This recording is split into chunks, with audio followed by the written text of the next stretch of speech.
dumarating lahat ng mga kasaganaan sa buhay natin. Lalo na yung mga bagay na hindi natin inaasahan na pangyayari sa buhay natin. Minsan nabibigla tayo, minsan nagtataka tayo, minsan hindi natin ma-realize kung bakit nangyari ito. Kaya ngayon mga kapatid ko, New Year na naman. Papasok na naman muli tayo sa panibagong taon. Ngayon, may tanong lang po ako mga kapatid. Sana makasagot po kayo. Ano po ba ang inyong New Year resolution? Alam niyo po ba ibig sabihin nun? Yung mga kumbaga sa sarili mo, ano yung talaga ibabatas mo sa sarili mo na gagawin mo sa loob nitong isang taon mo. Siguro naman po may mga bagay na naisip na tayo. Yung iba siguro nag-iisip na ngayong taon na to, mag-iipon na talaga ako. Ngayong taon na ito, talagang magsisipag na talaga ako. Ngayong taon na to, hindi na ako a-absent. Yung mga ganun tipo, may mga bagay ba na naisip tayo? Ang ating pong New Year's resolution, magbabago na po ako. Magbabago. Ngayon po mga kapatid, isa lang naman po kasi ang gusto ng Diyos na makita sa atin lahat. Unang-una, yung sinabi ng Panginoon sa kanyang apostoles. Na ang sabi niya, ganitong pagkakasalita, mamamatay ang anak ng tao. At pagkamatay niya, magbabangon siya sa ikatlong araw. Ang tanong po ngayon, kanino po siya magbabangon? Nung panahon ng mga apostoles, sa mga apostoles siya bumangon. Ipinakita, ipinamalas ng mga apostoles ang talagang pagbangon ng Panginoon. Sa madalit sabi, hinayag ng mga apostoles ang lahat ng mga ginawa, mga sinalita ng Panginoon nung nabubuhay pa ang Panginoon. Kaya doon sa nabasa kanina sa gawa, natakot ang mga tao dahil sa hinayag ng mga apostoles. Ngayon, sa panahon natin ngayon, paano magkakaroon ng takot ang mga tao kung walang maghahayag? Kung paano ang pangyayari nung panahon ng Panginoon at paano mahahayag ang Panginoon? Sino ang maghahayag? Kaya sana po mga kapatid ko, isa yan sa mga New Year resolution natin na pagsikapan natin na habang tayo'y meron pang lakas, habang tayo hindi pa gumagamit ng mga tungkol, sikapin po natin. Huwag natin gugulin daw ang ating mga kalakasan sa mga kalayawan. Totoo naman Pero dahil sa mga bagay na meron tayo naman, hindi maiwasan. Pero sana mga kapatid ko, paunti-unti, kasi hindi naman tayo kagaya ni Pablo. Na si Pablo sa isang kisap mata, nabago. Tama? Si Pablo, nung siya'y tinawag, isang araw lang, talagang nabago siya. Hinubog siya ng mga apostoles. Tayo, ilang kisap na ng mata. Diba? Ilang saway na sa atin. Minsan nga, may mga aral na tayo. Alam na natin yung kasulatan, pero nakakalabag pa rin tayo. Tama? Ilang years na tayo naglilingkod sa pananampalatayang ito. Siguro, umabot na ng mga ilang taon, pero nagkakamali pa rin tayo. Sa madalit sabi, bagamat ganun ang nangyayari, huwag nating ugaliin. Kumbaga, paunti-unti. Sabi nga ni Apostol Pablo, kung dati magnanakaw ka, huwag ka nang magnakaw. Pagkus magpagal ka. Tama? Alam niyo salita magpagal? Kung dati ugali mo para mabuhay sa ibabaw ng lupa ay ang magnakaw, ang ginagawa mo noon ay walang iba kundi magnakaw. Sabi ni Apostol Pablo, huwag ka na magnakaw. Matuto kang magtrabaho na lahat ng mga pinagpapagalan mo galing naman sa pinagpawisan mo. Galing sa tinatawag na minsan dadanas ka ng kalyo sa kamay mo. Diba? Yung tipo na paghihirapan mo sa maayos na pamamaraan at merong dangal, merong karangalan. Yun ang ibig sabihin nun. Sa spiritual naman, kung dating magnanakaw ka, Yung mga talento na meron talento, ginagawa mo na hindi naman para sa'yo, gaya-gaya, putumaya, huwag mo nang gayahin. Huwag ka na magnakaw ng biyaya na meron pa yung iba. Kumbaga, magpagal ka, magsikap ka, mag-ayuno ka, magdasal ka, magpakalakas ka, yung magsarili kang sikap. Tandaan po natin mga kapatid, ang sariling pagsisikap, napakalaking kagalakan sa puso. Kaysa dun sa ginaya mo, na hindi naman sa'yo, panandali ang kaligayahan lang yun. Tandaan po natin, mas maganda ang pinaghihirapan kaysa sa inaangkin. Tama? Kasi yung pinaghirapan mo, doon mo masasabi na akin talaga yan. Tama? Kamukha nito. Kamukha nito. Halimbawa, itong Biblia. Binili ko. Tapos yung pera na ginamit ko, galing sa pinagtrabahuan ko. Di ba napakaganda pakinggan? Na yung itong Biblia na ito, kaya napunta sa akin dahil sa pinagpaguran ko.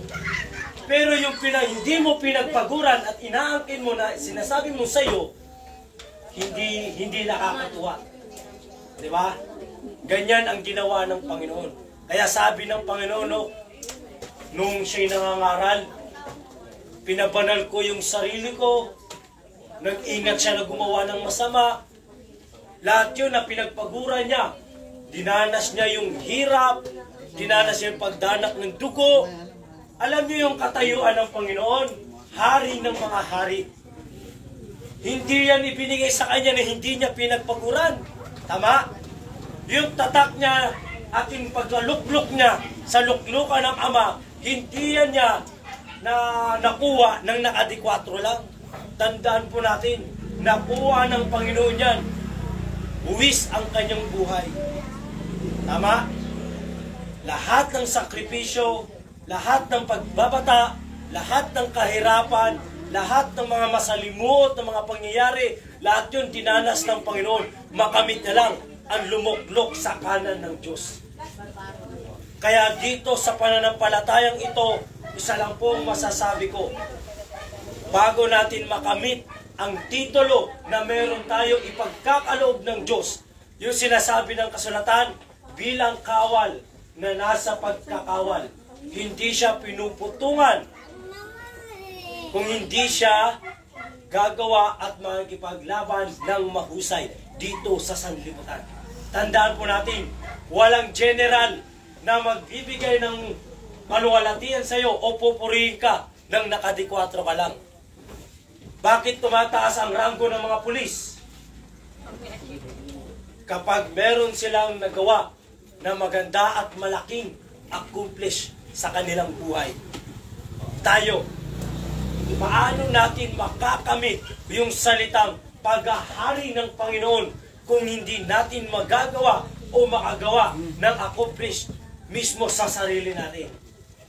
Tama sinabi kanina, kung gusto natin ng Diyos maghari sa sanlibutan, unahin muna natin na maghari ang Diyos sa sarili natin. Unang-una, alam nyo kung ano sinyalis ng taong naghari na sa kanya ang Diyos? Sa bawat step niya, sa kanyang buhay, dinumero. Step 1, step 2, hindi yung step ka ngayon, nandun ka na bigla. Hindi ganun. Lahat ay may proseso. At alam niya kung ano yung mga ginagawa niya. Ito ba'y tama? Ito ba ay mali? Dahil kapag ang Diyos ay naghari sa iyo, mismo ang aral ng Diyos ang magka-guide sa buhay mo. Kaya nga laging binibilin sa atin ng pastor, maghari nawa sa atin ang salita ni Kristo. Manahan nawang sagana ang salita ni Kristo. Alam niyo po ba kung ano yung kapahintulutan o magaganap sa mga aral ni Kristo? Ito sinabi ni Pablo ha. Sabi ni Pablo, ano pat ang kautusan ay siyang naging tagapagturo natin upang ihatid tayo kay Kristo. Sino dito ang gusto makapunta kay Kristo? Siyempre, lahat tayo gusto natin. Diba? Gusto natin na pagkamatay natin, yung maghiwalay na yung katawan at kaluluwa natin, gusto natin makapiling natin ang mga banal na espiritu, lalong-lalo na si Kristo, maging ang Diyos. Pero tandaan po natin, makakamit lang natin yun kapag ang kautusan ay yun ang nagtuturo sa atin. Hindi yung sarili. Kasi kapag ang sarili ang magtuturo sa sarili natin, walang may dudulot na tama yun. Puro lang kayabangan, puro lang pagmamataas, puro lang pagmamalaki, puro lang pagmamapuri, puro lang mga bagay na akala mo matuwid ang ginagawa mo. Di ba yung nasabi ni Hari Solomon? Sa paningin ng tao, sa sarili niyang ginagawa, akala niya matuwid. Pero tandaan po natin na mismo si Hari Solomon din ang nagsabi. Sabi niya, may daan na tila matuwid sa isang tao. Matuwid ha? Akala niya sa sarili niya matuwid. Yung tipo na parang ganito. Mag-halimbawa ako ha. Nanggamot ako.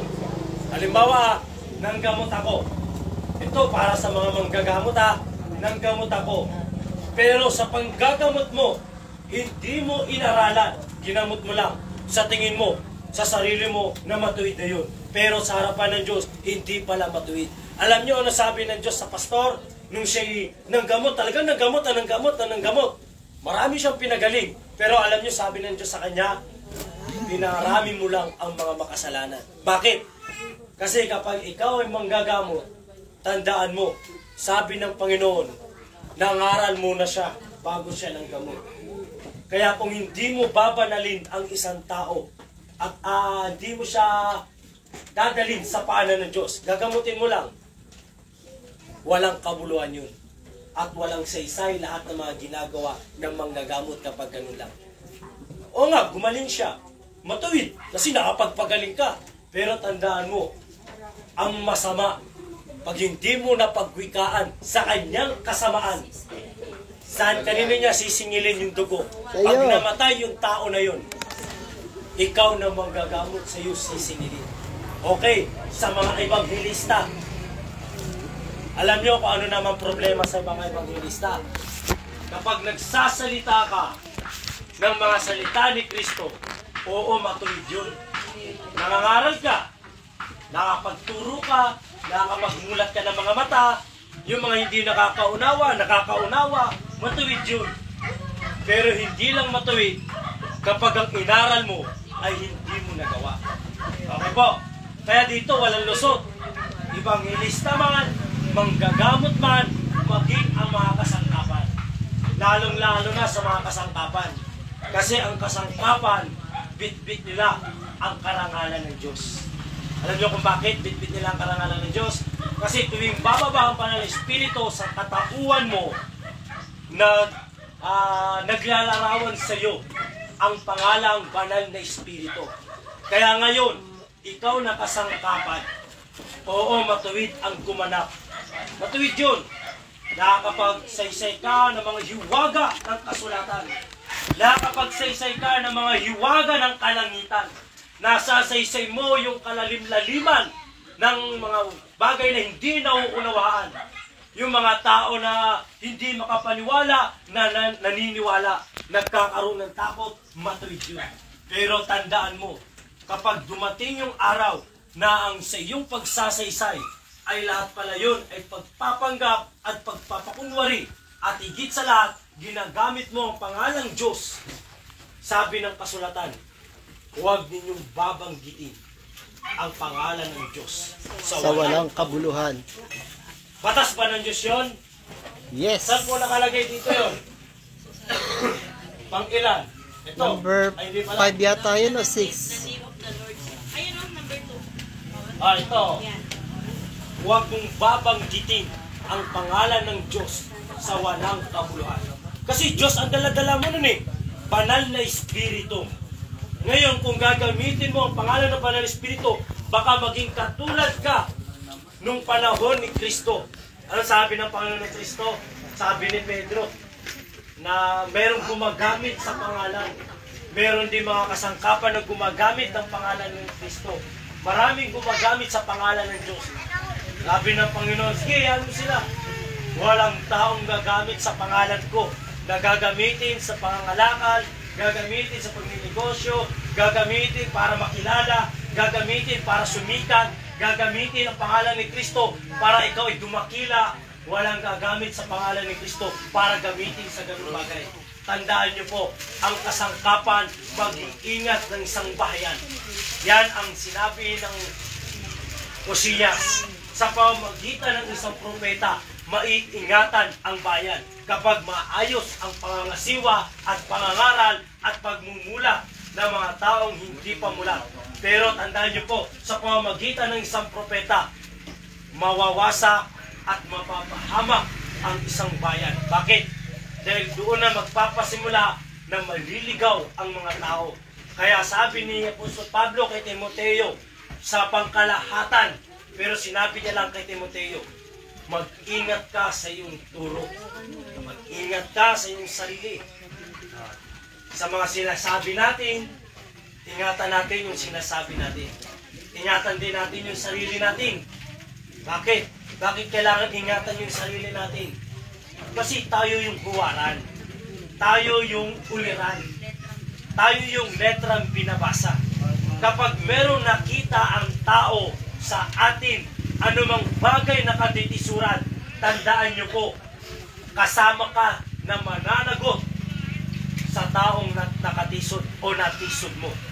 Balik dalawa kayo, yung natisod, pati yung nagbigay ng katitisuran. Kaya sabi ni Apostol Pablo sa mga taga-Galasya, huwag kayong magbigay o maglagay ng katitisuran sa daan. Alam niyo yung daan?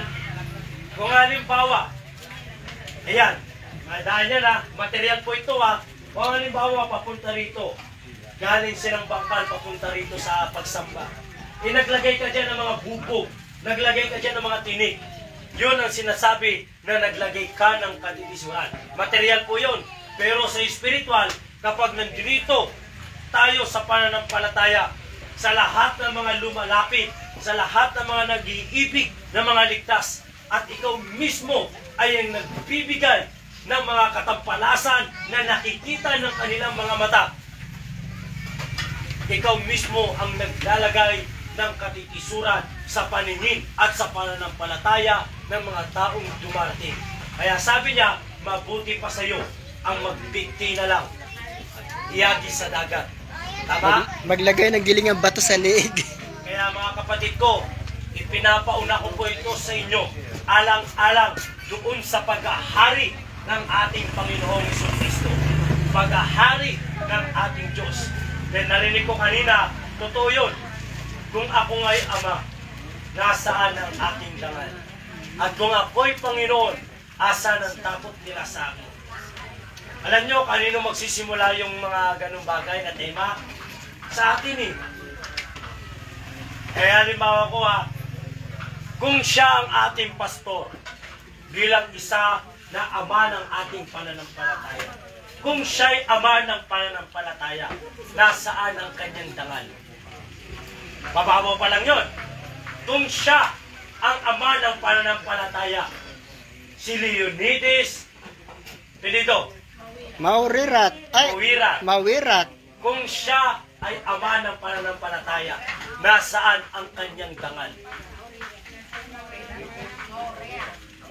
May dangal ba na tuwing magsasalita ang pastor, may naggaganon? May dangal ba ang pastor doon? Meron bang dangal ang pastor tuwing magsasalita siya? May nag-iingay. Alam niyo yung ibig sabihin? May nagdadaldalan. May dangal ba ang pastor doon? Doon pa lang, bagsak na tayong lahat. Eh paano kung sabihin ko na mismo ang tinutukoy doon, yung ama sa kalangitan? Kung ako nga'y ama na lumikha ng lahat ng mga bagay na yan na nakikita ninyo, nasaan ang aking dangal? Lalong wala. Tama? Kasi sa pastor pa lang, wala nang karangalan na ibibigay eh. Sa Diyos Ama pa kaya? At kung ako'y Panginoon, asan ang takot nila sa akin? Alam niyo yung salitang may takot? Kapag meron tayong takot, matalino tayo. Pero kapag wala tayong takot, talagang bobo tayo. Yung sinasabi nila, matalino siya. Nakapag-aral, nagkamit ng engineer, nagkamit ng teacher, nagkamit ng abogado, Doktor. nagkamit ng architect, nagkamit ng... Baka meron pa nag-aral ng Harvard University. Matatalino yan sa material. Pero ang totoo na matalino ay ang may takot sa Diyos. Tama po, mali? Yun ang tunay na matalino, ay ang may takot sa Diyos. Pero yung kaalaman natin sa material, hindi yan binabaliwala. Kasi yan ang puhunan natin habang tayo meron pang tiyan. Diba? Puhunan natin yan eh. Diba? Wala kang talento, ano ka mabubuhay? Diba? Kung hindi ka nakapagtapos ng pag-aaral, yung sinasabi ni Freddy Aguilar, grade 1 lang ang inabot ko. No read, no writes pa ako. Paano na daw ang buhay niya? Kaya kailangan din ng material. Pero huwag hihigit ang material. Oo, may kaalaman ka sa material. Ginamit mo yung katalinuhan mo, puro na lang material. Material, material, material. Bobo ka pa rin sa harapan ng Diyos. Kaya lahat tayo dito, mangmangman, walang pinag-aralan, may pinag-aralan man, mayaman man, mahirap man, parehas tayo mga mangmang sa harapan ng Diyos. Pero tandaan nyo po, ang mga mangmang, pinili ng Diyos. Kaya pinili ng Diyos ang mga mangmang, yung mga walang pinag-aralan, yung mga bobo, para yung mga nagmamarunong na yan, mapahiya sila. Diba? Kamukha dito, sino hindi nakapagtapos ng high school? Sino hindi nakapagtapos ng pinakamababa pa doon, ng elementary? Yun ang mga gagamitin para masabi na katulad ng Panginoon. Alam niyo, sabi ng Panginoon, nung mga sinabi sa Panginoon, nung nakikita siya, bata pa lang siya. Alam niyo, sabi sa kanya ng mga tao, saan kaya kumuha ang taong ito ng ganitong mga kagila-gilanas na mga Karunungan. yung mga ganyang karunungan.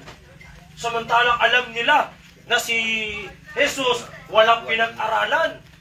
Si Jesus hindi nakapagtapos ng kinder. Diba? Kaya sabi ni Lolo, totoo yun. Ang nagturo lang sa kanya ay ang inang Birhen, ang kanyang ina. At bukod pa doon, bukod si inang Birhen, tinuruan din siya ng mga arkangheles na nakakausap niya. At dahil doon, naging matalino, naging marunong, material, spiritual, naging matalino ang ating Panginoon. Naging dalubhasa sa lahat ng bagay. Sana ganun din po tayo, na kahit na meron tayong pinag-aralan, high school graduate, elementary graduate, at least marunong tayong bumasa, marunong tayong sumulat, marunong tayong umunawa, material, spiritual, gamitin natin lahat iyon pagdating sa spiritual. Kasi yan ang gagamitin natin bilang talento pagdating ng pakikibaka. Lahat ng mga kaalaman natin yan, sabi ng kasulatan, pagtunog ng pangaka, sinong hahanda sa pakikipagbaka? Handa na po kaya tayo? Ready na po kaya tayo? O ready na tayo na hinuwa yung tsinelas sa yunach? Sabay takbo. Bakit? Kasi kulang pa tayo. Totoo yun, kulang pa talaga tayo.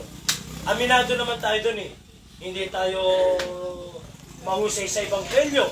Aminado tayo dun. Kahit man ako, wala pang alam sa mga patas-patas ng tao, kulang pa rin ako. Tama? Kaya lahat tayo may mga pagkukulang pa. Kaya lang ang tanging magagawa lang natin ay ang sumuporta sa ating pastor. Kasi siya talaga ang bibig na inilagay para sa pakikipagbaka. At ang kailangan niya lang ay ang panalangin at suporta natin. Ako, kahit na sa pagbigay lang ng sitas, malaking na yun, diba? Diba? O kayo, ano kayo? Kapagbasa! Amen! Baka wag lang yung salitang, pag sinabi, sumayin nyo nawa ang Diyos. Amen! Huwag gano'n ha. Pag sinabi, hallelujah! Hallelujah rin kayo. Hindi gano'n. Pag may dumating na mga tao na magtatanong, lagi tayong handa sa pagsagot. At doon natin mapapatunayan na tayo nga ang tunay na mga saksi ng Diyos. Yung mga libro dyan. Dahil pag tinanggap natin ang Espiritu Santo, kayo'y mga magiging saksi ko mula dito sa bangkal hanggang sa uli-uliang hangganan ng lupa na natatanaw ng ating mga mata. Okay po mga kapatid ko, At yan, magpapasimula, unang step ng paghahari ng ating Diyos.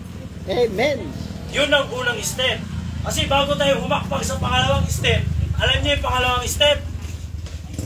Doon na tayo mismo haharap sa mga sinagoga. Pangalawang step na yun.